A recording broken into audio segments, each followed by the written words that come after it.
হঠাৎ করে মিষ্টি না, মিষ্টি জাতীয় কিছু খেতে ইচ্ছে করছে, তাহলে এইভাবে বানিয়ে নিন খাজা মিষ্টি।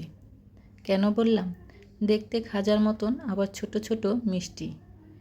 দেখতেও লোভনীয়, খেতেও দারুণ, খুবই রসালো, খেতেও দারুণ। কিভাবে বানালাম দেখতে হলে পুরো ভিডিওটি আমার সাথেই থাকেন। আশা করছি ভালো লাগবে।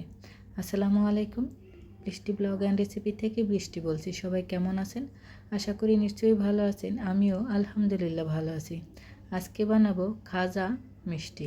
তো এক বাটি আটা নিয়েছি, নিয়ে নিয়েছি স্বাদ মতন লবণ, 1 চামচ চিনি, নিয়ে নেব 2 চামচ তেল।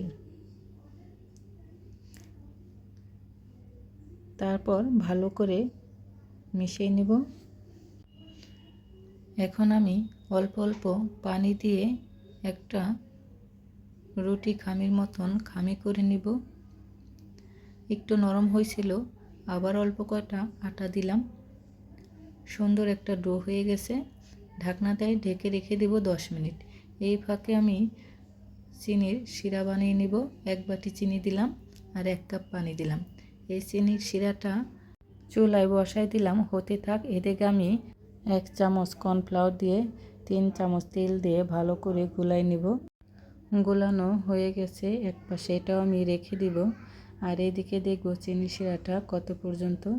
চিনির শিরাটা এখনও হয়নি, আর এই চিনির শিরাটা কিন্তু ঘন লাগবে, অনেকটাই ঘন লাগবে। হতে থাক। এদিকে আমি খাজাগুলো বানিয়ে নিই, খাজার মিষ্টিগুলো বানিয়ে নিই।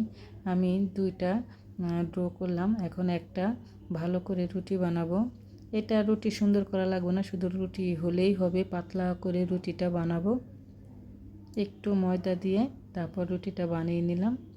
তেল দিয়ে যে কর্নফ্লাওয়ারটা গুলিয়ে রেখেছিলাম সেটুকু দিয়ে ভালো করে মিশিয়ে নিচ্ছি। চারপাশে সম্পূর্ণ দিয়ে দিলাম। এখন আমি এই রুটিটা চারপাশ থেকে সুন্দর করে ঘুরিয়ে রোল বানিয়ে নেব। দেখেন, সুন্দর করে রোল করে নিচ্ছি। হয়ে গেছে। একটু ময়দা দিয়ে এখন আমি কেটে নেব। ছোট ছোট করে বানাবো মিষ্টির মতন, তো আমি ছোট ছোট করে নিচ্ছি। আপনারা দেখে অবশ্যই বুঝে নেবেন কিভাবে বানালাম, কিভাবে কি করলাম। এখন আমি একটু হাত দিয়ে চেপে দেব। হয়ে গেছে। সবগুলো এইভাবে আমি হাতে চেপে চেপে বানিয়ে নিলাম। আমি এগুলো এখন ভাজবো। দেখি চিনি শিরাটা কোন পর্যন্ত। দেখেন চিনি শিরাটা হয়ে গেছে, অনেক ঘন হয়েছে। ঠান্ডা হলে আরও ঘন হয়ে যাবে। এক পাশে রেখে দিলাম।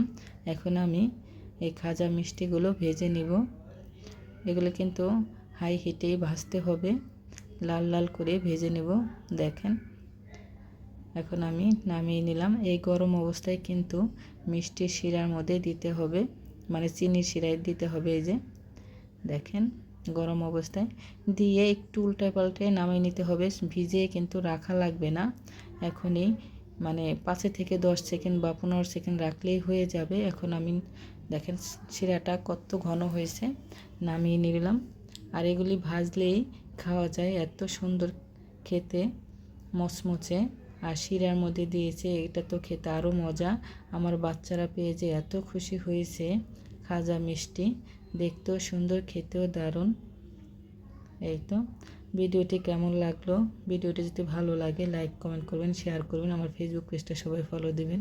আর ইউটিউব চ্যানেলটা যারা দেখতেছেন প্লিজ আমার ইউটিউব চ্যানেলটা সাবস্ক্রাইব করবেন। অল্প বানিয়ে ভুল হয়েছে, আর একটু বেশি বানাতে দরকার ছিল। আর একটু যদি বেশি বানাতাম তাহলে আরও ভালো হতো। এমনি বানাইছি কম, আবার আমি শিরা দেওয়ার আগেই এগুলি কয়েকটা খেয়ে নিয়েছি। দেখেন কতটা মচমচে রসালো